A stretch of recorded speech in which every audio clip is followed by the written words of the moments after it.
वृंदाय भक्तजनमानस निवासाय श्रीरामचंद्राय वागीशायस्य वदने लक्ष्मीर्यस्य च वक्षसि यस्यास्ते हृदये संवित्तं नृसिंहमहं भजे।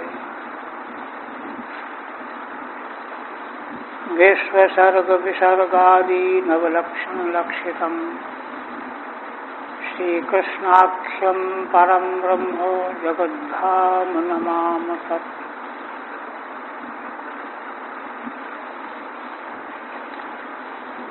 आदरणीय पूज्य स्वामी जी,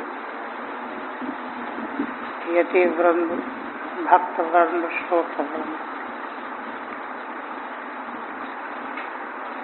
श्रीमद्भागवत के अष्टम स्कंध में गजेंद्रोपाख्यान का चतुर्थ अध्याय, जिसमें तीसरा ही है बीच, जिसमें गजेंद्र के द्वारा भगवान की स्तुति की जा रही है। जजाप परमं जाप्यम प्राग जन्मनि अनुशिक्षितम, पूर्व के जन्म में जिसकी शिक्षा प्राप्त हुई थी गजेंद्र को, भगवत तत्व संबंधी शिक्षा का कभी नाश नहीं होता। वैदिक सत्कर्म साधन की शक्ति का कभी नाश नहीं होता और वह अपने ठीक समय पर प्रकट होकर, प्रकाशित होकर जीव का उद्धार करती है। तो उसको स्मृति आ गई और उसने बड़े भाव से भगवान की स्तुति की। भगवत तत्व का परात्पर कार्य कारणातीत निर्विशेष निरुपाधिक स्वरूप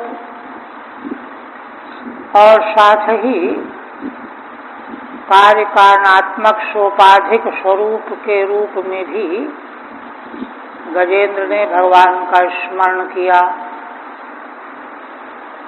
और अंत में अपने मोक्ष की कामना करते हुए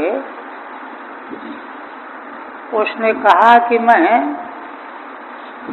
इस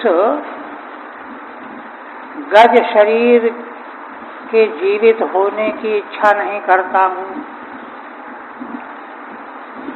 कि मैं इस शरीर को सुरक्षित कर लूँ।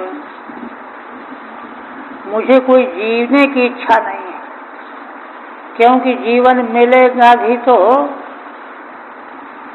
हाथी का शरीर, गज का शरीर, जिसमें भीतर बाहर सर्वत्र अज्ञान ही अज्ञान भरा हुआ है। मानव जीवन की तो दूसरी बात है, किंतु बाकी सारी योनियां अज्ञान से आवृत रहती हैं। इसलिए इस शरीर को मैं जीवित नहीं रखना चाहता हूँ। मैं तो चाहता हूँ कि आत्म तत्व को आवृत करने वाला जो अनादि अज्ञान, जिसका नाश काल से नहीं हो सकता, शरीर का नाश तो काल के अंतर्गत है, उत्पत्ति और नाश सब काल के अधीन है, अपने आप नाश हो जाएगा, तो उससे मुक्ति तो मिल ही जाएगी। किंतु आत्मा को ढकने वाला जो अज्ञान है, उससे मैं मोक्ष चाहता हूँ। ये 25वें में कहा। अब आगे सोहम विश्वसृजम विश्वम अविश्वम विश्ववेदसम, यही है ना। विश्वात्मानमजं ब्रह्मो प्रणतोस्मि परम पदम। सोहम मुमुक्षु, मैं जो मोक्ष चाहने वाला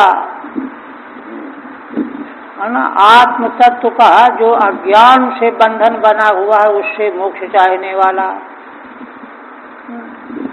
विश्व सृजन, जो भगवान विश्व की रचना करने वाले हैं, और केवल रचना ही करने वाले नहीं हैं, विश्वम, स्वयं विश्व भी उनका ही स्वरूप है। विश्व की रचना करने वाले कर्ता और स्वयं विश्व रूप कर्म भी हैं। और वस्तुतः तो अविश्वम, वास्तव में तो कार्य कारण विश्व से परे हैं। विश्व वेदसम, और विश्व के वेदन का ज्ञान जिनको है, विश्व वेदसम। विश्वात्मानम अजम ब्रह्म, सारे विश्व की जो भगवान आत्मा ही हैं,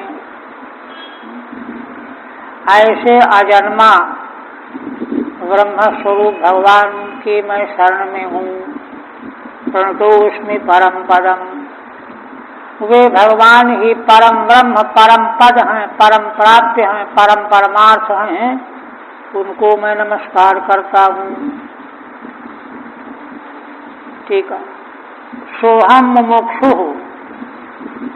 ऐसा मैं मुमुक्षु, मोक्ष चाहने वाला, देह से मोक्ष चाहने वाला नहीं, न देह को रखना चाहता हूँ। मैं आत्मस्वरूप जो अज्ञान से बंधन में पड़ा हुआ है उससे मोक्ष चाहता हूँ। इसलिए विश्वम विश्वरूपम, विश्व की रचना करने वाले और स्वयं विश्वरूप। अब वस्तुतः अविश्व माने विश्व व्यतिरिक्तम च, भगवान विश्व भी हैं, विश्व व्यतिरिक्त भी हैं, विश्वातीत भी। सोपाधिक निरुपाधिक दोनों स्वरूप भगवान के हैं। और फिर विश्व वेदसम क्या है? विश्वम वेदो धनम उपकरणम, विश्व ही वेद ज्ञान का उपकरण है। माने विश्व जो सोपाधिक ब्रह्म है उसको ऐसा नहीं समझना चाहिए कुछ भी नहीं है, कि यह जो है भगवत तत्व को जानने का उपकरण है। धनम उपकरणम यस्य तम। हाँ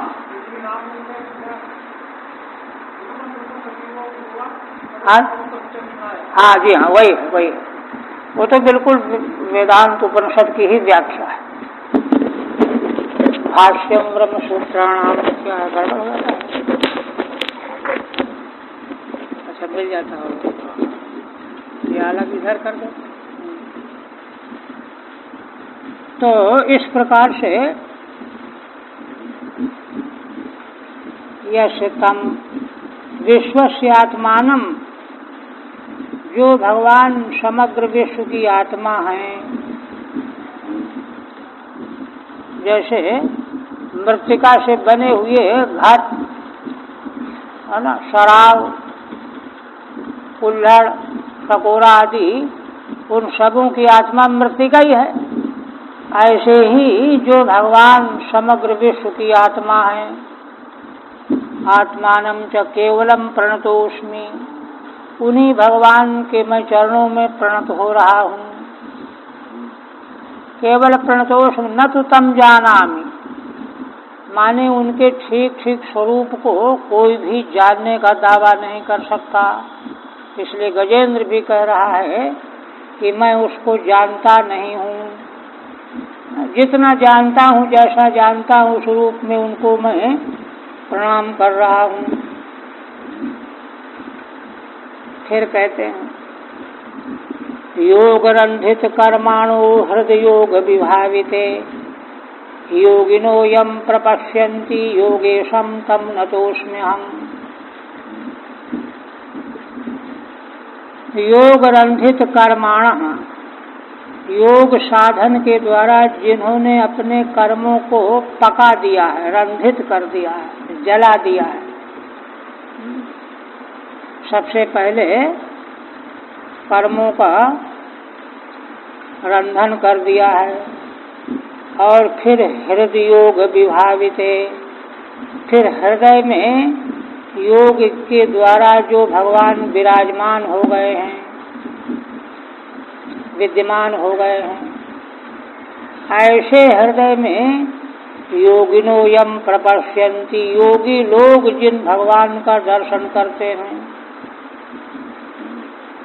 वे भगवान ही योग के ईश भी हैं। योगेशम तम नतोस्मि हम, उन भगवान को मैं नमस्कार करता हूँ। यहाँ पर योग शब्द का कई बार प्रयोग हुआ। योग का सीधा अर्थ होता है मिलान, संयोग, जोड़, और योगो उपायः, योग शब्द का अर्थ उपाय भी है, और योग शब्द का समाधि अर्थ में भी रूढ़ प्रयोग है।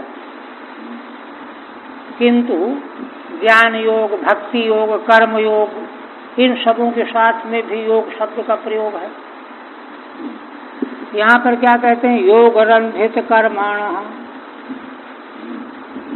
जिन्होंने योग के महिमा से, साधन से कर्मों को रंधित कर दिया है, जला दिया है, पका दिया है, और हृदय में योग के द्वारा विभावित, योग के द्वारा विभावित माने भक्ति योग के द्वारा। भक्ति योग के द्वारा क्या होता है? जिन भगवान के प्रति भक्त के हृदय में प्रेम की पराकाष्ठा हो जाती है, वे भगवान हृदय में ही निवास करने लगते हैं। प्रेमी के हृदय में प्रिय वस्तु का सदा संयोग बना रहता है। तो इस प्रकार से भक्ति योग के द्वारा जिन भगवान को हृदय में स्थापित कर रखा है प्रेमी भक्त ने, हृदय योग विभावित, ऐसे योग विभावित हृदय में योगिनो यम प्रपश्यन्ति, योगी लोग जिन भगवान का दर्शन करते हैं। इसीलिए श्रुति ने निषेध किया, नायमात्मा प्रवचन लभ्या न मेधया न बहुना श्रुतेन। यह आत्मा बहुत प्रवचन करके, बहुत मेधा शक्ति, धारणा शक्ति के द्वारा, बहुत सुनने से भी लब्ध नहीं होता। सुनना तो माध्यम है, धारणा करना तो माध्यम है, श्रवण तो माध्यम है।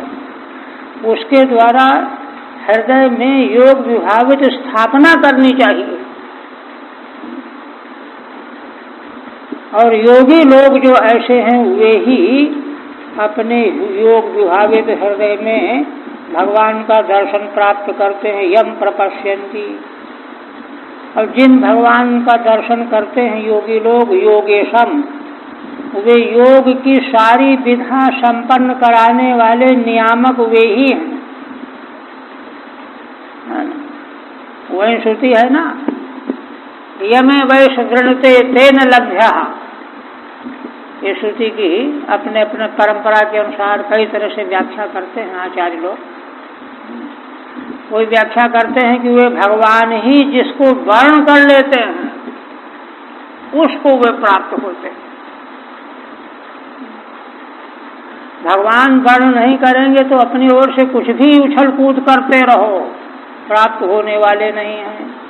इसका तात्पर्य यहाँ क्या है ना? योग को संपन्न कराने वाले नियामक वे भगवान ही हैं। उन्हीं के अनुग्रह से योग विभावित हृदय में उनका दर्शन होगा। योगेशम तम नतोस्मि हम, उन भगवान को मैं नमस्कार कर रहा हूँ। ठीक है। योगम बिना दुर्गेयत्वादित्याह, पीछे उन भगवान को मैं केवल नमस्कार करता हूँ, जानता तो हूँ नहीं, ये कहा ना। तो कहते हैं कि इतना सब वर्णन किया भगवान की स्तुति में, वो कहता है कि जानता नहीं हूँ। ये क्या बात हुई? तो एक रहस्य है। जानने का मतलब केवल वर्णन करना नहीं है, केवल प्रवचन करना नहीं है। योगम बिना दुर्गेयत्वादित्या, योग के बिना भगवान दुर्गे। योगेन भगवत धर्मेण, देखिए श्रीधर स्वामी यहाँ योग की व्याख्या करते हैं। भगवत धर्म, भगवत धर्म की श्रीमद् भागवत 50 बार विवेचना की गई है। उस भगवत धर्म का मूल है, रहस्य यहाँ है कि यहाँ इस विश्व ब्रह्मांड में कण कण में भगवान ही हैं। वासुदेव सर्वमिति समहात्मा सुदुर्लभ, सब कुछ वासुदेव भगवान ही हैं। ये है भगवत धर्म का रहस्य। इसका साक्षात्कार हो जाए तो योगेन भगवत धर्मेण, है ना, उससे क्या होगा? रंधितानि दग्धानि कर्माणि येषां ते, इसी के द्वारा जो लोग कर्मों को दग्ध कर लेते हैं, सब कर्मों को जला लेते हैं, ऐसे हृदय विभावित योग में वे दर्शन प्राप्त करते हैं। इधर इसमें लगा सकते हैं।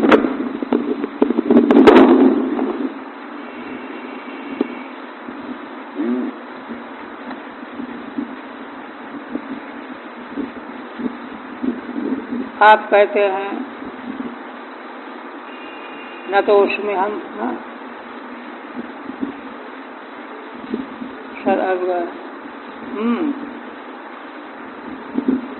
नमो नमस्तुभ्यं हर्षहि वेगो शक्तित्रयायाखिल धी गुणाय प्रपन्नपालाय दुरंत शक्तये कदिन्द्रियाणाम अनुवाप्य वर्तमने। अब पुनः गजेंद्र कहता है नमो नमस्तुभ्यं हर्षहि वेगो। अब यह पद इसलिए है कि आखिर क्या कारण है कि सब कुछ भगवान होते हुए भी हम लोग जान नहीं पाते, समझ नहीं पाते। तो उसका कारण बता रहा। नमो नमस्तुभ्यं हर्षहि वेगो शक्तित्रयायाखिल धी गुणायो। उन भगवान को, आपको मैं नमस्कार करता हूँ जिन भगवान की तीनों शक्तियां सत रज तम, उन भगवान की तीनों शक्तियों का वेग असह्य है जीवों के लिए। जिन भगवान की सत्व गुणात्मिका त्रिविधा शक्ति का वेग असह्य है, कोई भी प्राणी उसको सहन नहीं कर सकता, ऐसे भगवान को मैं नमस्कार करता हूँ, है ना। क्यों? मतलब क्या है? मतलब यह है कि कई बार जो है साधक सोचता है कि हम राग नहीं करेंगे, द्वेष नहीं करेंगे, क्रोध नहीं करेंगे, लेकिन फिर घबरा जाता है, राग कर बैठता है, द्वेष कर बैठता है, क्रोध कर बैठता है, उसकी चपेट में आ जाता है। तो आ जाने के कारण जो है, कारण क्या है? भगवान की जो माया शक्ति है, माया शक्ति की जो ये तीनों गुण हैं, इन्हीं का तो फैलाव है, विस्तार है संसार, सब कुछ। तो उनका वेग जो है असह्य होता है, उसको वह सहन नहीं कर पाता है। नमो नमस्तुभ्यं असह्य वेगो शक्तित्रयायाखिल धी गुणायो। एक तो ये, और दूसरा क्योंकि असल में स्तुति करते समय साधक भगवान के समक्ष अपनी सारी बात खोल करके रखता है, वहाँ आदर्शवादी बन करके छिपाता नहीं है, इसलिए सब कुछ खोल करके रखता है। और अखिल धी गुणायो, बुद्धि में जो जो ज्ञान होता है, बुद्धि के गुण क्या है? बुद्धि का गुण है ज्ञान, प्रत्यय, बोध। सारा का सारा प्रत्यय जो बुद्धि के द्वारा हमको मालूम पड़ता है वह वास्तव में भगवान ही का प्रत्यय है, भगवान को ही होता है। बुद्धि तो कुछ भी नहीं है, जड़ है। ये तो तमस रूप है, महाराज ने बताया ना अध्यास भाष्य के विवेचन में। इसलिए प्रकाशक तो परमार्थतः तत्व ही है। इसलिए जो भगवान अखिल बुद्धि धी बुद्धि के गुण माने प्रकाश रूप हैं। प्रपन्न पालाय दुरंत शक्तये कदिन्द्रियाणाम अनवाप्य वर्तमने। कहते हैं तीसरी बात, भगवान जो उनके शरण में आता है, प्रपन्न, उसका पालन करने वाले। प्रपन्नान पालयति प्रपन्न पालः तस्मै प्रपन्न पालाय। और दुरंत शक्तये, भगवान की शक्तियां दुरंत हैं। माया शक्ति दुरंत शक्ति है। ऐसे भगवान को मैं नमस्कार करता हूँ। और एक बात और, कदिन्द्रियाणाम अनवाप्य वर्तमने, जो कदिन्द्रिय हैं माने जिनकी इंद्रियां स्वेच्छाचारिणी हैं, धार्मिक नियमों की उपेक्षा करके मनमाना आचरण कर रही हैं, पांचों ज्ञान इंद्रियां, कर्म इंद्रियां, अंतःकरण, है ना, इनका कुछ तत्व क्या है? शास्त्र विरुद्ध आचरण करना कदिन्द्रियां। तो ऐसी जिनकी इंद्रियां हैं स्वेच्छाचारिणी, विषय लंपट, ऐसे लोगों के लिए अनवाप्य वर्तमने, उन लोगों को तो भगवान को पाने वाला मार्ग ही नहीं मालूम पड़ेगा। अनवाप्यम वर्तमयस्य, अजितेंद्रियों के लिए तो भगवान इस रास्ते से जाने से मिलेंगे कि इससे मिलेंगे कि उससे मिलेंगे, किससे मिलेंगे, यही नहीं मालूम। अनवाप्य है, उनको मार्ग ही नहीं मिलेगा। यही तो समस्या होती है। कलयुग का जैसा वैभव वर्णन किया गया उसमें यही हो जाता है। स्वेच्छाचारिता जो है ऐसा दिग्भ्रमित करती है कि सब ओर से जो है अंधकार में डूब जाता है। ऐसे भगवान को मैं नमस्कार करता हूँ। ठीक है। तद सर्वेपि योगमेव किम न स्थिताः, पीछे कहा ना कि योग रंधित कर्माणः, योग के द्वारा जिन्होंने कर्मों को जला दिया है, योग से भावित हृदय बना लिया है, उसमें भगवान का दर्शन करते हैं। तो कहते हैं फिर तो सारे संसार को योगी हो जाना चाहिए। चलो योगी हो करके भगवान का दर्शन करो। तद्धि सर्वेपि योगमेव किम नास्थिताः नास्थिताः, इसलिए सारे प्राणी योग का ही आश्रय क्यों नहीं लेते हैं? तत्राह, उस पर कहते हैं नमैति द्वाभ्याम, 2 श्लोकों से। असह्यो वेगो रागादि लक्षणों यस्य, रागादि लक्षण जो वेग है, राग द्वेष आदि से असह्य है। यस्य तथा भूतम शक्तित्रयम यस्य, ऐसी 3 शक्तियां जिन भगवान की हैं, ऐसी 3 शक्तियां जिन भगवान की हैं, शक्तित्रयम माने गुणत्रय रूपम। तस्मै, ऐसे भगवान को मैं नमस्कार करता हूँ। इसीलिए इन शक्तियों से पराभूत होकर के योग के मार्ग में नहीं आस्था रखता, नहीं जाता। और कहते हैं बहिः चाखिल धियाम सर्वेन्द्रियाणाम गुणाय शब्दादि रूपेण प्रतीयमानाय, और बाहर अखिल बुद्धियों के द्वारा, समग्र बुद्धियों के द्वारा और समस्त इंद्रियों के द्वारा जो गुण रूप से बोध प्राप्त होता है, ये शब्द है, ये स्पर्श है, ये रूप है, ये रस है, ये गंध है, तो इस रूप में वे भगवान ही प्रतीयमान हो रहे हैं। बुद्धि और इंद्रियों के माध्यम से जो भी विषय हमको बाहर प्रतीत हो रहा है, उस रूप में भगवान ही प्रतीत हो रहे हैं, या भगवान ही प्रतीति कराने वाले और भगवान स्वयं ही प्रतीत होने वाले। ऐसे भगवान को मैं नमस्कार करता हूँ, ऐसे भगवान हूँ। तो ऐसे भगवान के प्रति योग साधना तो कठिन है ना। एक तो भगवान की शक्तियों का वेग इतना असह्य है कि उस चक्कर में उसके वेग से व्यक्ति पराभूत हो जाता है, और दूसरा योग कठिन है।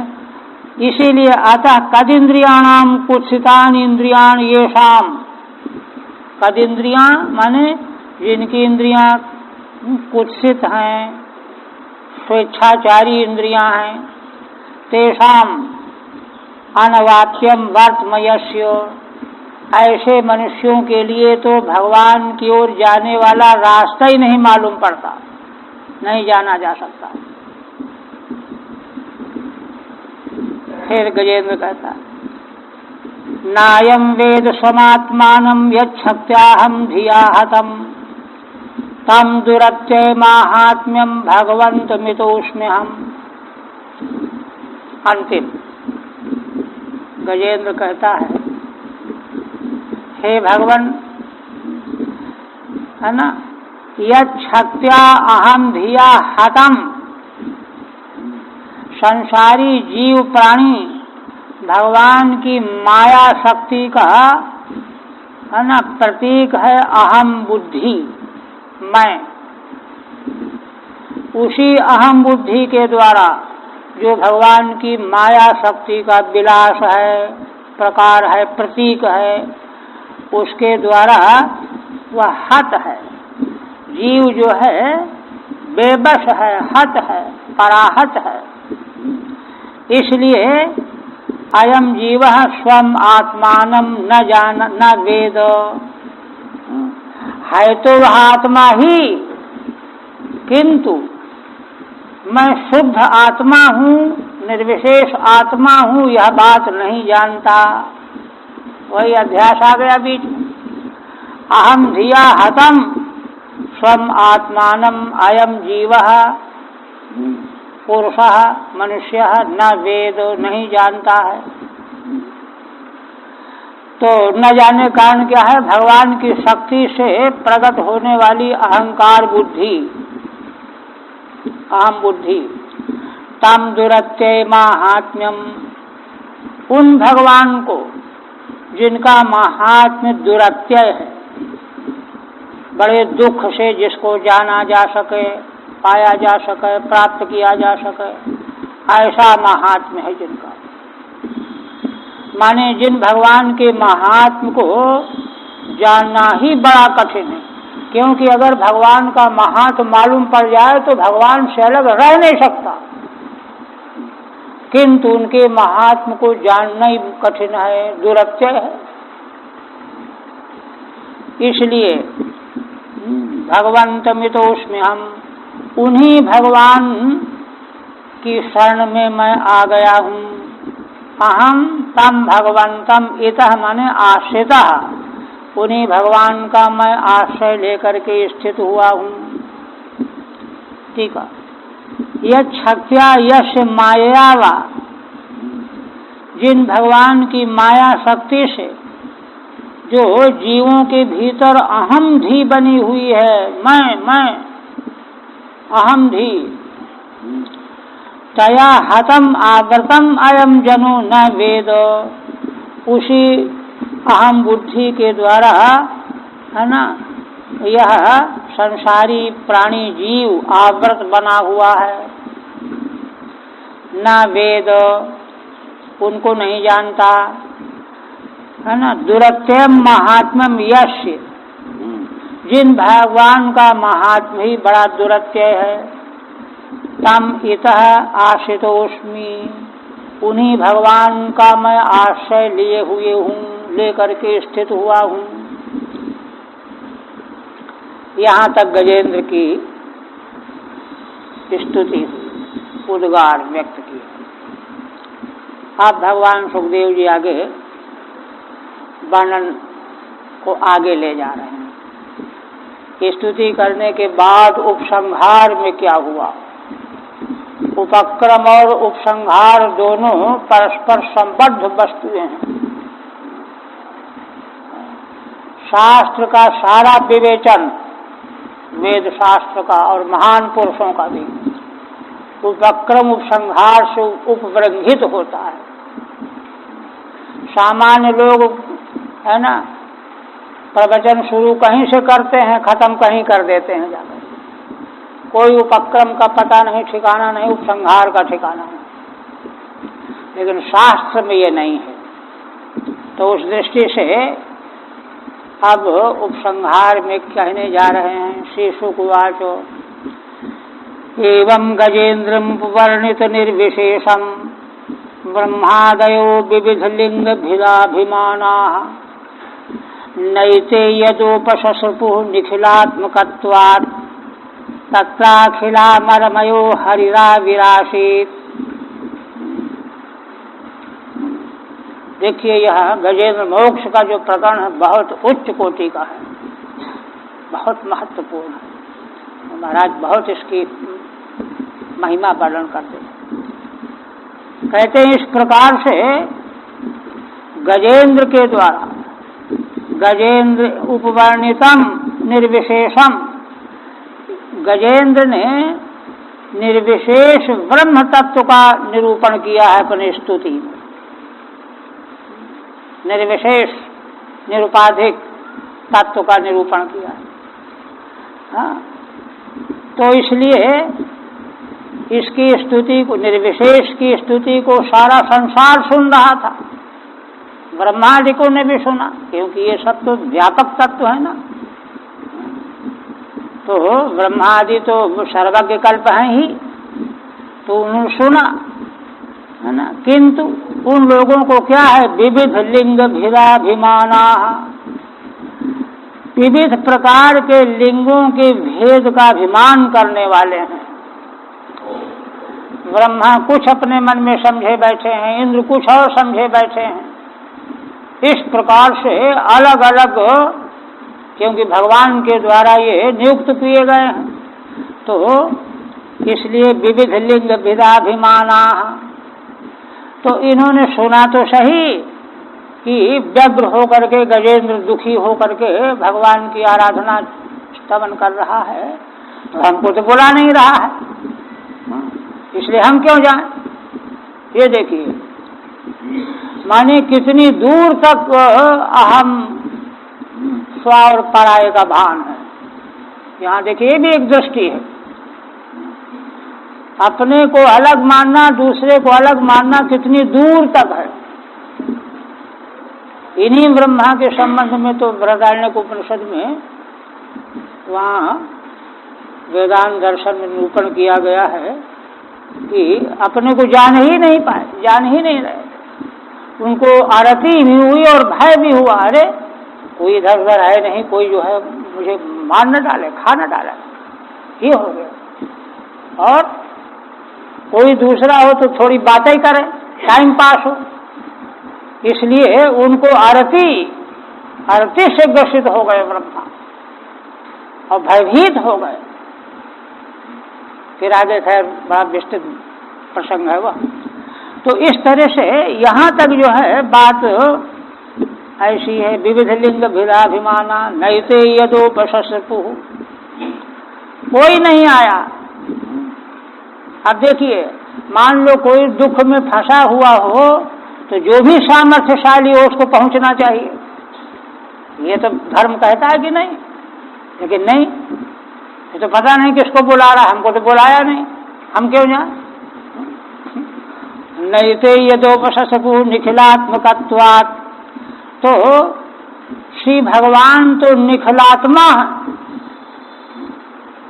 श्री भगवान तो निखिल आत्मा है।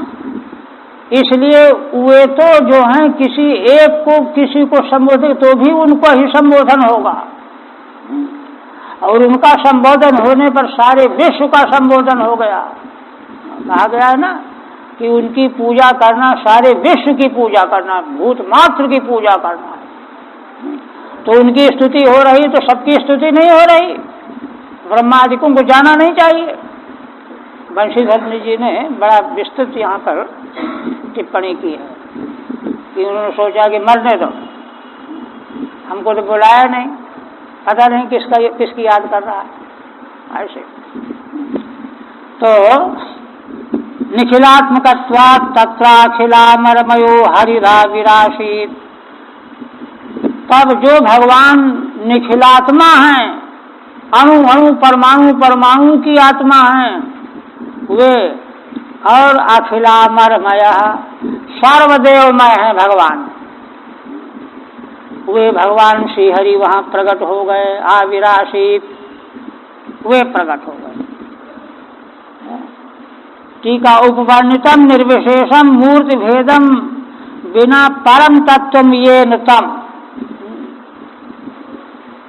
गजेंद्र के द्वारा निर्विशेष, निर्विशेष माने विशेष में मूर्ति भेद आ जाता है, ऐसा वैसा इतना उतना, उसके बिना है ना परम तत्वम, परम तत्व का निरूपण किया गया। ये नतम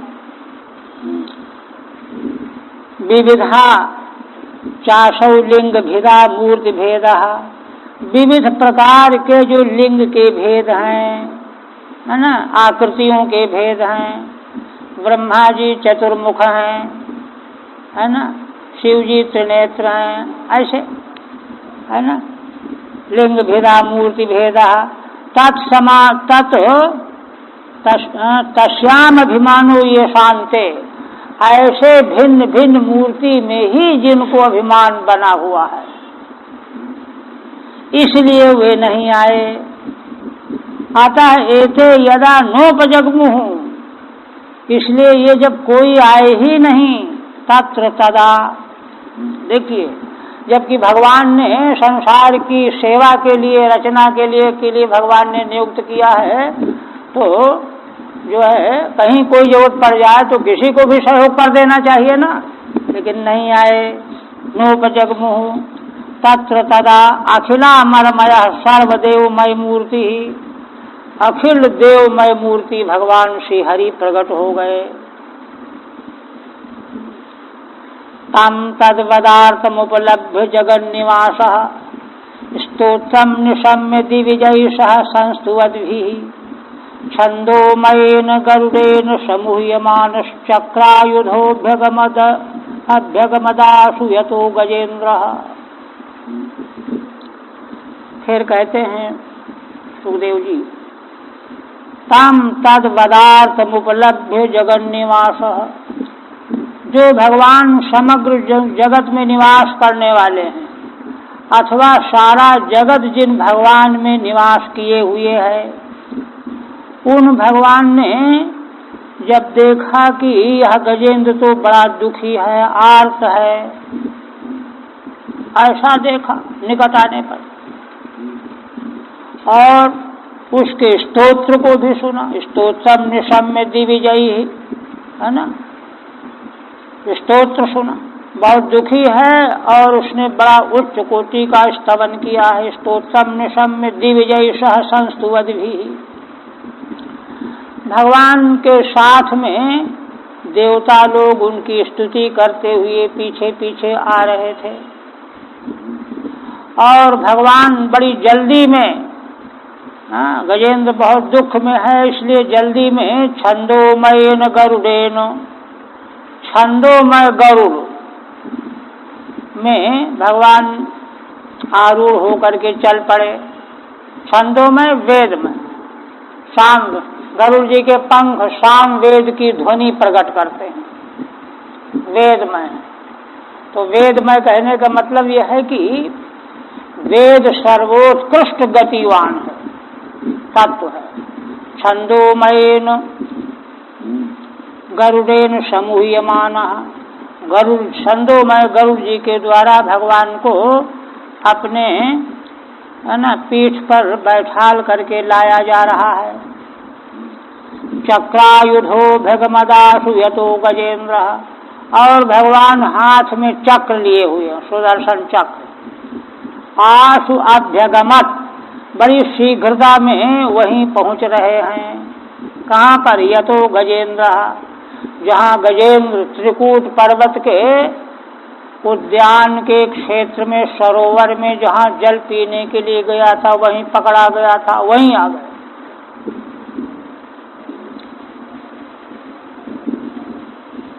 ठीक है।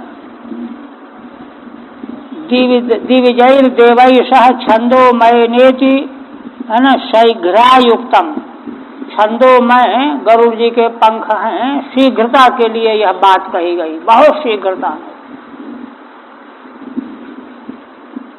फिर कहते हैं सोन्त सरशुरबलेन गृहीत आर्तो दृष्ट्वा गरुत्मति हरिम सौपात्र चक्रम उत्क्षिप्त शाम्बुजकरम गिरमाह कृच्छ्रात् नारायणाखिल गुरु भगवन नमस्ते। कहते हैं कि भगवान आ गए और वह उस सरोवर के भीतर उर्बलेन ग्राहेन गृहीता, बड़े बलशाली ग्राह के द्वारा गृहीत हो रहा था, पकड़ा हुआ था, बड़ा आर्त था। जब गरुड़ पर भगवान को आता हुआ देखा, भगवान दिखाई पड़ गए उसको, और कैसा भगवान का स्वरूप देखा? खाउपात्र चक्रम, आकाश में भगवान गरुड़ जी पर बैठे हैं और चक्र लिए हुए हैं, मेरी ओर को चले आ रहे हैं, बड़े वेग से आ रहा है गरुड़ उड़ता हुआ। उत्क्षिप्त शाम्बुजकरम निर्गिरमाह कृच्छ्रात् नारायणाखिल गुरु भगवन नमस्ते। तो भगवान का दर्शन प्राप्त होकर के और ठीक ठीक मालूम पड़ गया कि भगवान मेरी रक्षा करने के लिए बड़े वेग से आ रहे हैं। तो उसने क्या किया कि अपनी सूंड से फूल उठा लिया, शाम्बुज करम उत्क्षिप्त, फूल लिए हुए सूंड को ऊपर उठा दिया और वाणी से बोला गिरमाह कृच्छ्रा नारायणोखिल गुरु भगवन नमस्ते। इतना थका हुआ था, 1000 वर्ष तक युद्ध करते करते हो गया था। हे नारायण, हे अखिल गुरु, हे भगवान, आपको मैं नमस्कार कर रहा हूँ, ऐसा कह करके फूल भगवान को अर्पित कर दिया। ऐसी पीड़ा की अवस्था में खे दृष्ट्वा उपात्तम उद्यतम चक्रम येन, भगवान को आकाश में चक्र लिए हुए आते हुए देखा, तब फूल भगवान को अर्पित किया और भगवान का संबोधन करके प्रणाम किया। आप देखिए, तम वीक्ष पीड़ित मजः सहसावतीर्य सग्राहमाशु सरसः कृपयोज्जहार। फिर कहते हैं कि भगवान ने जब देखा कि अरे यह तो बहुत दुख में है, पीड़ित है, इसलिए उन्होंने सोचा कि ये गरुड़ भी देरी कर रहे हैं। स्वयं भगवान गरुड़ से उतर पड़े अवतीर्य और तुरंत वहां पहुंचे, एक क्षण में पहुंच गए। भगवान का कारुण्य यहाँ व्यक्त किया गया है। और आशु सग्राहमाशु सरसः कृपयोज्जहार, ग्राह के सहित उस जलाशय से भगवान ने कृपा पूर्वक बाहर निकाल लिया।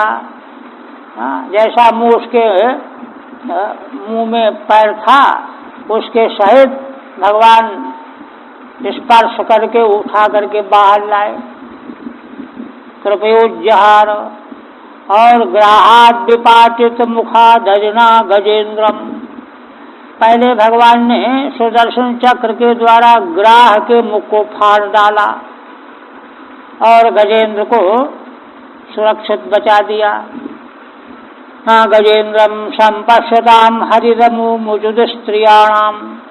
और इस प्रकार से स्त्रियाणाम माने देवानाम संपश्यताम, उस समय आकाश मंडल में देवताओं की भीड़ लग गई कि भगवान क्या लीला कर रहे हैं। उनके देखते देखते भगवान ने सुदर्शन चक्र के द्वारा ग्राह के मुंह को फाड़ करके गजेंद्र को बाहर मुक्त कर दिया। अमुमोचत है ना, मोचितवान। गरुड़ो की मंद गतिरिति ततः सहसा अवतीर्य। जब भगवान ने देखा कि गरुड़ भी थोड़ा कुछ ढीले चल रहे हैं, इसलिए भगवान उतर पड़े अवतीर्य। और अजिना चक्रेण विपाटितम मुखम यस्य, चक्र के द्वारा ग्राह के मुख को फाड़ दिया भगवान ने। और देवताओं के देखते देखते ही गजेंद्र को मुक्त बना दिया। हरि ओम तत्सत्। श्रीमद्भागवते महापुराणे अष्टम स्कंधे गजेंद्र मोक्षणे तृतीयोऽध्यायः। आप देखिए, अभी तो है चल। अब गजेंद्र मोक्ष प्रसंग का अंतिम अध्याय समीक्षात्मक। इसमें क्या है? चतुर्थे तु तयोर्ग्राहः प्राप गंधर्वतां पुनः गजम स्वपार्षदं कृत्वा हरिन्निन्ने निजं पदम। अग्रिम चतुर्थ अध्याय में श्री भगवान के द्वारा है ना, गज और ग्राह दोनों का मोक्ष किया गया। ग्राह तो यह गंधर्व था, उहू नाम का गंधर्व था। देवल ऋषि के शाप से यह ग्राह बन गया था। तो भगवान के द्वारा सुदर्शन चक्र से मुंह फाड़ दिए जाने के बाद वह मुक्त हो गया, शाप मुक्त हो गया और उसको अपना प्राचीन गंधर्व स्वरूप प्राप्त हो गया। फिर वही गंधर्व बन गया। और गजम स्वपार्षदम कृत्वा, और गजेंद्र को क्या हुआ? गजेंद्र को भगवान ने अपना पार्षद बना लिया, है ना। इसको भी अगस्त ऋषि का शाप था इंद्रद्युम्न को ना, तो वह शाप भी मुक्त हो गया और उसको भगवान ने अपना पार्षद बना करके अपने साथ ही वैकुंठ ले गए। हरिन्निन्ने निजम पदम, अपने पद माने वैकुंठ धाम को ले गए। ये प्रसंग है।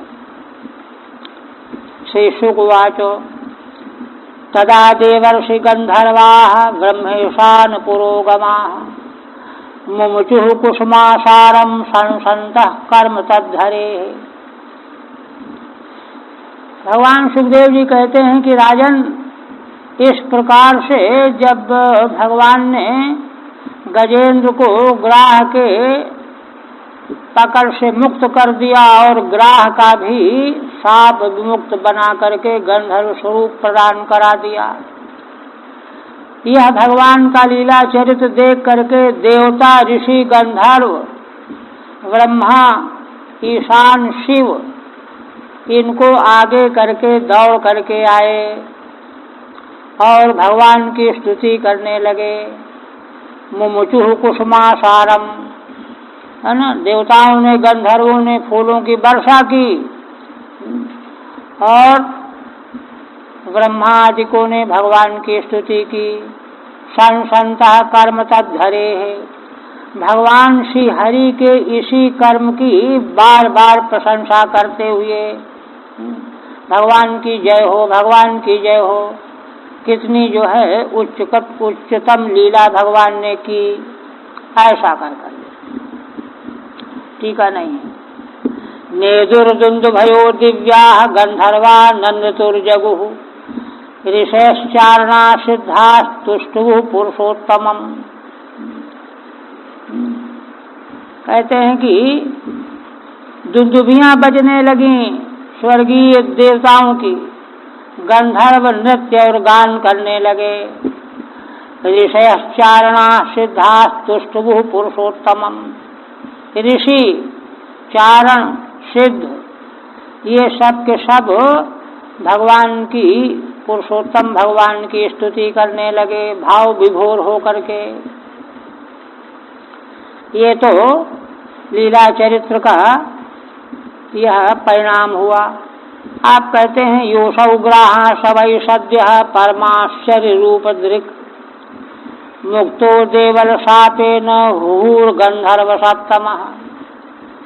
हे राजन, देखो यह जो ग्राह था सरोवर का, तो वह कौन है? सवै सद्य परमाश्चर्य रूप दृक्, वह भगवान के द्वारा उद्धार किए जाने पर शीघ्र ही उसका रूप वह समाप्त हो गया और परम आश्चर्यमय रूप धारण करके फिर वह गंधर्व के रूप में प्रकट हो गया। मुक्तो देवल शापेन, देवल ऋषि के शाप से मुक्त हो गया। देवल ऋषि के शाप से ही यह ग्राह बना हुआ था। तो कौन गंधर्व है? हूर गंधर्व सप्तमः, गंधर्वों में श्रेष्ठतम गंधर्व हूहू नाम का था। इसकी टीका में श्रीधर स्वामी इतिहास बताते हैं। हूहू संगो गंधर्व सप्तमः, हूहू नाम वाला श्रेष्ठ गंधर्व असौ देवलस्य शापे न ग्राहो जाता, यह महर्षि देवल के शाप से ग्राह हो गया था।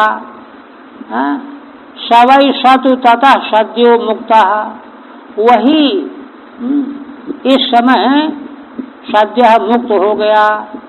सन उत्तम श्लोकम आगायत इत्यन्वयः, उस शाप से मुक्त होकर के उत्तम श्लोक भगवान का यशोगान करने लगा गंधर्व होकर के। कहते हैं अच्छा ये कैसे क्या हो गया? तो एवं ही इतिहासोत्तमे कथा, कहते हैं उत्तम इतिहास में ऐसी कथा कही गई है। क्या? सरसी स्त्री भी क्रीडन नसौ स्नातुम प्रविष्टम देवलम, एक बार यह जलाशय में स्त्रियों के साथ स्नान कर रहा था। उसी समय देवल नाम के ऋषि स्नान करने के लिए जलाशय में प्रविष्ट हुए। अब इसको क्या कौतुक सूझा कि पानी के भीतर घुसे घुसे जा करके उनका पैर पकड़ लिया ऋषि का। देवलम पादे प्रगृह्य बेचकर और खींचने लगा। उनको थोड़ा भय हुआ लगा होगा क्या है ये, ऋषि थे, जान गए कि ये तो गंधर्व की करामात है। क्रोध आ गया उनको। सच प्रकुपितो ग्राहो भवेति ससाप, कुपित होकर कहा जा, तुझको यह काम करना अच्छा लगता है खींचना, जा ग्राह हो जा, यही करना पड़ेगा जिंदगी में। तेन च प्रसादितः सन्नुवाच, अब उसको भूल का पता चला तो ऋषि से प्रसन्न करके उनसे प्रार्थना करने लगा, आप कृपा कीजिए, क्षमा कर दीजिए। तब ऋषि ने कहा एवमेव गजेंद्रम गृहणीस्व, देखो इसी तरह से जैसे तुमने मेरे पैर को पकड़ा था ऐसे जब गजेंद्र को पकड़ोगे, तो ततश्च गजेंद्र मुद्धरन हरिस्त्वामपि मोचयिष्यति, तब भगवान जब गजेंद्र का उद्धार करने के लिए आएंगे तो उस समय तेरा भी मोक्ष कर देंगे। ये देवल ऋषि ने कहा था। वही घटना तो घटी। प्रणम्य शीर्षाधीशम उत्तम श्लोकम अव्ययम अगायत यशोधामो कीर्तन्य गुण सत्कथम। इस प्रकार से जब वह मुक्त हो गया फिर अपने गंधर्व रूप को प्राप्त हो गया तो भगवान को सिर चरणों में रख करके प्रणाम करने लगा। भगवान जो हैं उत्तम श्लोक हैं, उत्तमई श्लोक्यते गीयते असौ उत्तम श्लोक है। उत्तम जन ही भगवान का यशोगान कर सकते हैं और अरे गहरे नहीं। ऐसे अविनाशी भगवान के चरणों में सिर रख करके प्रणाम किया हूहू ने और अगायत यशोधामो कीर्तन्य गुण सत कथम। जो भगवान यश के धाम हैं, सारा यश भगवान में ही है, उनका वह यशोगान करने लगा। गंधर्व तो गाने में होशियार होते ही हैं। कीर्तन्य गुण सत कथम कहते हैं दो चीजें, इन भगवान के गुण ही कीर्तन्य हैं, कीर्तन करने योग्य हैं, कीर्तनीय हैं, कि इन्हें प्राकृत जन गुण गाना। गोस्वामी जी कहते हैं सिर धुन गिरा लागी पछताना, इसको तो अपराध कहा गया है। शास्त्र देखो जिसको न कहे उसकी स्तुति करना तो चापलूसी करना है, स्वार्थ के लिए। इसलिए कीर्तन तो भगवान के ही गुण हैं। और सत कथम, भगवान की कथा ही पारमार्थ की सत कथा है, भगवान के गुण ही कीर्तन्य हैं। सरस्वती देवी को अच्छा नहीं लगता जब कोई ऐरे गैरे की स्तुति करने लगता है। सिर धुन गिरा लागी पछताना, सरस्वती तो दिव्य शक्ति है ना, दिव्य शक्ति को सब पता है। इसलिए इस तरह से स्तुति किया। कथम भूतम यशसो धाम आश्रयम, जो भगवान यश के आश्रय हैं, धाम है। अतः कीर्तन्या कीर्तनीया गुणा, इसलिए उन भगवान के गुण कीर्तनीय हैं, कीर्तन करने योग्य हैं। और सती कथा च यशतम, और जिन भगवान की कथा भी सती है, उच्च कोटि की उत्तम है। सोमुकंपित ईशेनो परिक्रम्य प्रणम्यतम, लोकस्य पश्यतो लोकम स्वमगात मुक्त किल्बिषः। इस तरह से स्तुति किया हूहू ने, और भगवान के द्वारा अनुकंपित हो गया। तब वह भगवान की परिक्रमा की, उनको हाथ जोड़ करके प्रणाम किया। लोकस्य पश्यतो लोकम, और आसपास के लोग सब देख रहे थे कि क्या घटना घटी, है ना। सारे संसार के देखते देखते ही वह अपने लोक को चला गया। स्वमगान मुक्त किल्बिषः, क्योंकि इस समय वह पाप रहित हो गया था, मुक्त किल्बिष हो गया था। स्वम लोकम गंधर्व लोकम अगात। अब गजेंद्र की बात आई। गजेंद्रो भगवत स्पर्शाद विमुक्तो ज्ञान बंधनात्, प्राप्तो भगवतो रूपम पीत बासाश्चतुर्भुजः। देखिए, गजेंद्र ने भगवान की स्तुति करके यह कामना की थी कि मैं इस हाथी शरीर से नहीं बचना चाहता हूँ, या केवल शरीर मेरा नष्ट हो जाए, मुक्त हो जाऊं, ये भी नहीं, ये तो हो ही जाएगा। मैं तो आत्मोक्ष चाहता हूँ। तो कहते हैं भगवान के स्पर्श से ही अज्ञान के बंधन से गजेंद्र मुक्त हो गए। अज्ञान बंधनात्, है ना, भगवत स्पर्शात् विमुक्ता, और विमुक्त हो गया, अविद्या उसकी दूर हो गई। प्राप्तो भगवतो रूपम पीत बासाश्चतुर्भुजः, भगवान का जैसा रूप उसको प्राप्त हो गया, एकदम भगवान जैसा रूप हो गया। पीत बासा, पीले वस्त्र उसके भी प्रकट हो गए। चतुर्भुज, चतुर्भुज भगवान का जैसा रूप, सारूप, सारूप्य, सालोक, कई तरह की मुक्तियां प्राप्त हो गए। टीका नहीं है। आप कहते हैं कि इस प्रकार की यह घटना घटित कैसे हुई, इसका रहस्य बताने जा रहे हैं। क्योंकि देखिए, अष्टम स्कंध में मनवंतर रूप सद्धर्म का निरूपण किया गया। सद्धर्म सबसे बड़ी महत्वपूर्ण वस्तु है साधन की दृष्टि से। तो आखिर इसमें चतुर्थ मनवंतर का यह प्रसंग है, आख्यान है, घटनाक्रम है। तो इसको इतना बड़ा भगवान का दर्शन और ये भगवान का पार्षद रूप प्राप्त हो कर लेना बहुत बड़ी उपलब्धि प्राप्ति है। तो आखिर इसके मूल में धर्म क्या था, उसको बताने जा रहे हैं। इसीलिए देखिए यहाँ और सारे जो प्रसंग आएंगे, सभी प्रसंगों में उन पात्रों के द्वारा किस प्रकार से धर्म को पकड़ा गया है, यही वस्तु यहाँ विशेष रूप से दिखाई गई है। तब लोकोत्तर सिद्धि प्राप्त हुई।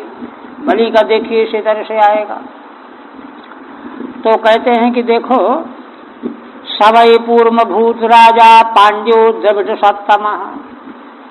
हे राजन, यह गजेंद्र जो है पहले पांड्य वंशीय राजा था, द्रविड़ देश का श्रेष्ठ राजा था। पांड्य वंश, पांड्य देश है, द्रविड़ भूमि में। इंद्रद्युम्न ख्यातो विश्वव्रत परायण, इसका प्रसिद्ध नाम था इंद्रद्युम्न। और यह भगवान विष्णु को प्रसन्न करने का व्रत परायण था, है ना। उन्हीं कृत्यों को करता था जिससे भगवान प्रसन्न हो। विष्णु व्रत परायण, ठीक है नहीं। सैकदाराधन काल आत्मवान गृहीत मौन व्रत ईश्वरम हरिम, जदाधरस्तापस आप्लुतोच्युतम समर्चयामास कुलाचलाश्रम। कहते हैं कि यह जो पहले इंद्रद्युम्न नाम का पांड्य देश का राजा था, वह भगवान विष्णु को प्रसन्न करने वाले व्रत में लगा रहता था। एक बार उसने क्या किया कि आराधन के समय आत्मवान गृहीत मौन व्रत ईश्वरम हरिम, आत्मनिष्ठ होकर के, जितेंद्रिय होकर के मौन व्रत ग्रहण कर लिया और सिर में जटाएं बना लिया। तपस्वियों जैसा रूप उसका हो गया। और ईश्वरम हरिम अच्युतम आप्लुतः समर्चयामास कुलाचलाश्रम। कुलाचल पर्वत में आश्रम बना करके वानप्रस्थियों जैसा रहने लगा। बड़ी बड़ी जटाएं रख लिया, तपस्वी हो गया। कंदमूल फल खाना और कुछ खाना नहीं, जैसा जो विधान है। और आप्लुतोच्युतम, अच्युत भगवान में मन तन मन धन से डूब करके उन्हीं ईश्वर भगवान श्री हरि की अर्चा पूजा करने में लग गया। देखिए कुलाचलाश्रम। अच्छा ठीक है। कुलाचले है ना, मलयाद्रौ आश्रमो यस्य, कुलाचल मलयागिर को कहते हैं। वहीं पर इसने आश्रम बनाया एकांत पवित्र क्षेत्र में और तपस्वियों की तरह से रहने लगा। यदक्षया तत्र महायशा मुनि समागमत् शिष्यगणैः परिस्थितः। कहते हैं कि अकस्मात भ्रमण करते करते, कोई योजना नहीं थी कहीं कि यहाँ जाना है कि वहाँ जाना है। संतों को तो यही होता है, यदक्षया जारी होते हैं। महान यशस्वी मुनि अगस्त्य जी अपने शिष्य समुदाय के साथ घिरे हुए वहां आ गए कुलाचल। संदीक्षितूष्णीम अकृतार्हणादिकम रहस्युपासीन मृषिष्टुकोपः। तो कहते हैं कि ऋषि अपने शिष्यों के साथ आए और इंद्रद्युम्न ने देखा भी, किंतु वहाँ भगवान की अर्चा पूजा में ही लगा रह गया। उसके दिमाग में आया कि मैं तो बड़ा ऊंचा काम कर रहा हूँ, भगवान की आराधना कर रहा हूँ, तो इस समय अगर मैं नहीं उठूंगा तो कोई हानि नहीं, कोई बात नहीं है। संदीक्षितूष्णीम अकृतार्हणादिकम। उसको अगस्त्य महर्षि ने देखा कि भाई ये कौन साधु है, बड़ा चुप बैठा हुआ है ना। यही नहीं कि बैठे बैठे हाथ जोड़ लेता, ऐसा भी कुछ नहीं किया, देखा ही नहीं उधर। और ये नहीं कि जो है उनको देख पहचाना ना हो, देख तो लिया कि महर्षि अगस्त्य आए हुए हैं, किंतु न तो उठा, दंडवत किया, प्रणाम नहीं किया, और कुछ नहीं तो बैठे बैठे हाथ जोड़ लिया होता, वह भी नहीं किया। ये है अकटारहणादिकम रहस्युपासीन दृशिष्टुकोप, एकांत में बैठा हुआ जो है अपने काम में लगा हुआ था, तो ऋषि अगस्त्य को क्रोध, गुस्सा। ऋषियों को असल में क्रोध ईर्ष्या इसलिए नहीं आता कि हमारा सम्मान नहीं किया, वे धर्म की ग्लानि सहन नहीं करते। अगर इस तरह से इसको दंडित नहीं किया जाएगा तो इसी तरह के लोग बढ़ते चले जाएंगे, उनको धर्म की ग्लानि सही नहीं है। रामचरितमानस में है ना प्रसंग, भगवान शिव रुष्ट हो गए, गुरु के आने पर नमस्कार नहीं किया था, जो उसने स्वयं बताया, आप हुकुम बताया, जो नहीं दंड करऊ खल तोड़ा भ्रष्ट हो श्रुति मार्गमो। इसलिए इन महर्षि महर्षियों को, सामान्य संत महापुरुष जो है कोई अपना न ध्यान दिए चले गए, क्योंकि दोष तो लगेगा उसको, उनकी क्षमा सापते भारी, ये भी है। तो क्रुद्ध हो गए, क्रुद्ध होकर के उन्होंने साप दंड देना चाहिए, जिससे कि दोबारा फिर हिम्मत न करे कोई। तो उन्होंने क्या किया, तस्मा इमं साप, टीका रहेगा क्या, तूष्णीम रहस्य उपासीनम वेक्ष, है ना, एकांत में चुप बैठे हुए जब देखा अगस्त्य जी ने तो क्या कहा, तस्मा इमं साप मदादसाधुरयं दुरात्मा कृत बुद्धिरद्य विप्रावमन्ता विशदां तमूर्धं यथा गजस्तब्धमतिशयेव। महर्षि अगस्त्य ने उसको साप दिया, अरे ये तो बड़ा असाधु है,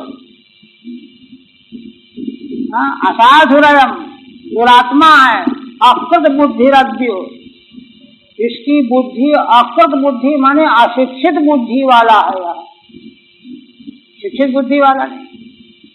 विप्रावमन्ता विशताम तमूर्धम, ब्राह्मण का तिरस्कार अपमान करने वाला है, इसलिए घोर अंधकार में यह प्रवेश करे ये साप, क्योंकि हाथी की तरह से मोटा तगड़ा बैठा हुआ है, यथा गजस्तब्धमतिशयेव, हाथी की तरह ही स्तब्धमति वाला या हो जाए, शैव, ये साप, साप में वाह असाधुर इत्यादि, आकृता अशिक्षिता बुद्धिर्यस्य, है ना, अकृत बुद्धि है जिसकी, माने अशिक्षित बुद्धि इसकी है, गजो यथा स्तब्धमति तथैवायम, जैसे हाथी जो है मोटी बुद्धि का रहता है वैसे ही है यह। अशिक्षित बुद्धि कहने का अर्थ यह है, एक तो यहाँ ऋषि तो त्रिकालज्ञ होते हैं, इसमें इंद्रद्युम्न ने योग्य उत्तराधिकारी को राज्य सिंहासन पर स्थापित किए बिना ही वानप्रस्थी हो गया, और उसको ये था कि ये तो उससे ऊंचा काम मैं करने जा रहा हूँ, किंतु वेद की आज्ञा यह है कि क्षत्रिय को, विशेष करके राजा को, योग उत्तराधिकारी की स्थापना किए बिना वानप्रस्थ जाने का अधिकार नहीं है। इसीलिए बड़े बड़े महान राजाओं ने पुत्र नहीं होने की दशा में बड़े बड़े उपाय किए, साधन किए, पुत्र सृष्टि यज्ञ किया, पुत्र प्राप्त किया, उनको राज्य का भार सौंपा, तब जन्म।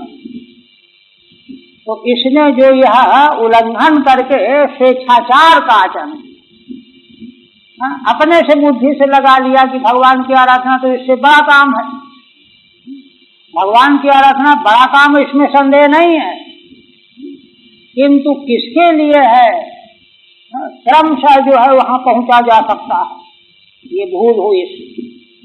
और उसी भूल होने का फल यह है कि इसी तरह से जो है यहाँ भी समझ लिया कि अरे हम तो भगवान की पूजा कर रहे हैं, इसलिए नहीं उठ के नमस्कार करेंगे तो क्या बिगड़ जाए। ये भी वो तो एक भूल होती है तो भूल बढ़ती चली जाती है, इसलिए महर्षि ने साप दिया।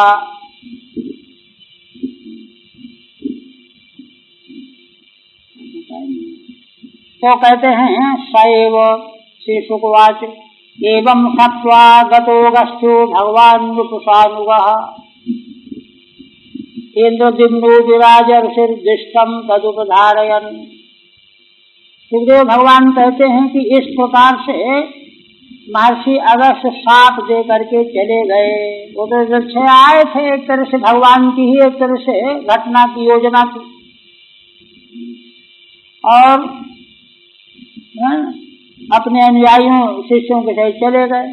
अब इंद्रद्युम्न को मालूम पड़ा कि भगवान अगस्त ने साप दिया है, तो देखिए भगवान की आराधना का यह तो फल मिला उसको कि उसको उसने अपना भाग्य ये मालूम पड़ गया कि मुझसे भूल हुई, लेकिन अब भूल हो चुकी थी, अब क्या किया जाए।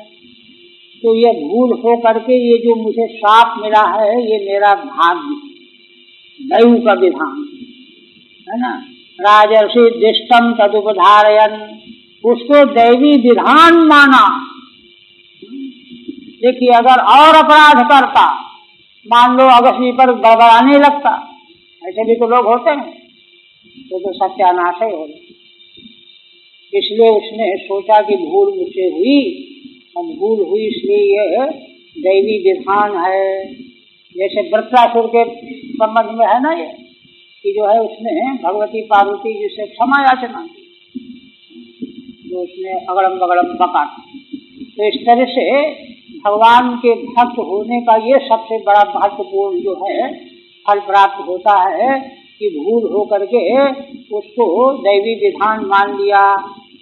आपन्ना कौंजरी कौंजरी योनिम आत्मस्मृति विनाशिनी, और वह कुंजर संबंधिनी कौंजरीम योनिम आपन्ना, हाथी की योनि को प्राप्त हो गया, साप लग गया है ना। जिस योनि में आत्मस्मृति विनाशिनी, आत्मा की स्मृति का नाश करने वाली योनि है, इसलिए तब तक वह विस्मृत ही अवस्था में जीवन बिताता रहा।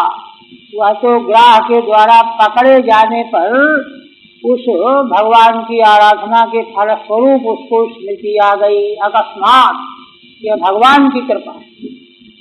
इसीलिए जीवन में कभी कभी अकस्मात कोई घटनाएं घटती हैं तो वो किसी प्राप्तन पुण्य का फल होती हैं, कि समस्या सुलझ जाती है, कोई बात बिगड़ते बिगड़ते संभल जाती है। तो इसलिए हरि अर्चनानुभावेन यद गजते स्मृति, उसी को कहते हैं। श्री भगवान की अर्चना का ही यह प्रभाव है कि गज योनि प्राप्त करके भी भगवान की स्मृति आ गई, भूली नहीं। तब तो इतनी ऊंची स्तुति की, निर्विशेष निरुपाधिक सत्य की उपस्थिति जो है स्तुति। दिष्टम दैव प्रापितम तदुपधार्यन् आलोचयन्, हाँ यह तो दैव का विधान है, कोई बात नहीं, ठीक है जो कुछ भी है।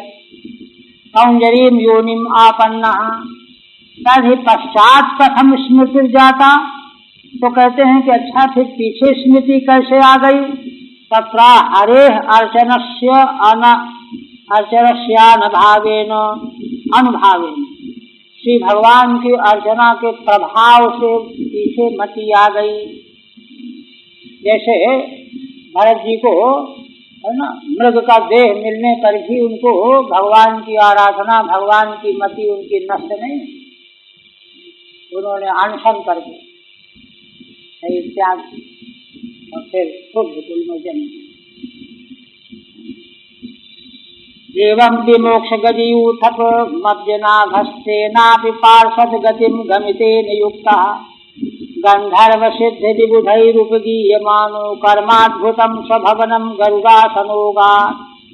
उपसंहार करते हुए कहते हैं इस प्रकार से है ना, उस गजेंद्र को, गजयूथक को आद्यनाभ भगवान ने मुक्त बना दिया, पार्षद बन गया। और तेनापि पार्षद गतिम गमिते न युक्ता, और उसके बाद भी मुक्त तो कर ही दिया और भगवान के द्वारा पार्षद गति प्राप्त हो गई।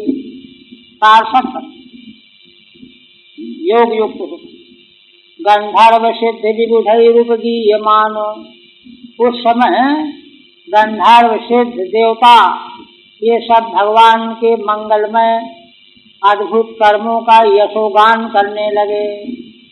कर्माद्भुतम स्वभवनम गरुड़ासनोगात, इस प्रकार से सबके द्वारा की गई यशोगान की स्तुति को सुनते हुए गरुड़ पर बैठ करके भगवान अपने धाम को चले गए। स्वभवनम अगात,